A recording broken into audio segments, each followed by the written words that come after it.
السلام علیکم ورحمۃ اللہ وبرکاتہ۔ محرم الحرام میں یعنی 10ویں محرم کو کون سی دعا پڑھی جاتی ہے؟ تو دعائے عاشوراء یہ ہے۔ بزرگوں نے فرمایا ہے یہ دعا پڑھنے سے عمر میں خیر و برکت اور زندگی میں فلاح و کامرانی حاصل ہوتی ہے۔ دعا کیا ہے؟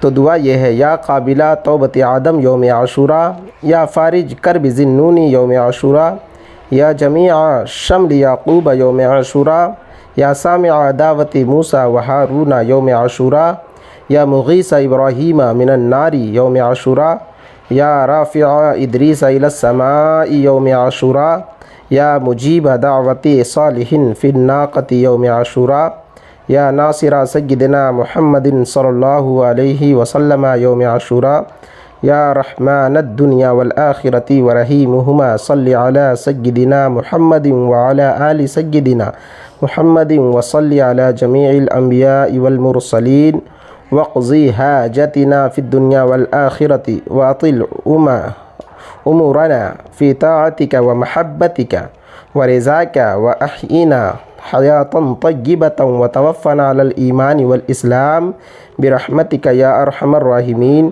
اللہم بعز الحسن واخیہ وامہ وابیہ وجدہ وبنیہ فرج عما ما نحن فیہ۔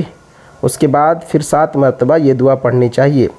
سبحان اللہ ملء المیزان ومنتہى العلم ومبلغ الرضا وزینۃ العرش لا ملجأ ولا منجأ من اللہ الا الیہ، سبحان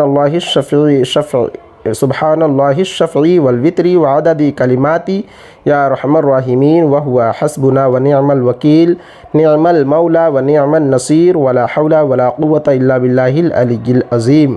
وصلی اللہ تعالی علی سیدنا محمد وعلی آلہ وصحبہ وعلی المؤمنین والمؤمنات والمسلمین والمسلمات عدد ذرات الوجود وعدد معلومات اللہ والحمد۔ اس دعا کو پڑھنے سے بہت زیادہ فضیلت ہے۔ بعض قول میں یہ ہے کہ یہ دعا 1 سال بھر کا بیمہ ہے، یعنی سال بھر موت نہیں آئے گی، مگر صحیح یہی ہے کہ اس دعا سے صرف فلاح و کامرانی حاصل ہوتی ہے جو بزرگوں نے کہا ہے۔ بہرحال اس دعا کو ہم تمام مسلمانوں کو کثرت سے پڑھنی چاہیے۔ السلام علیکم۔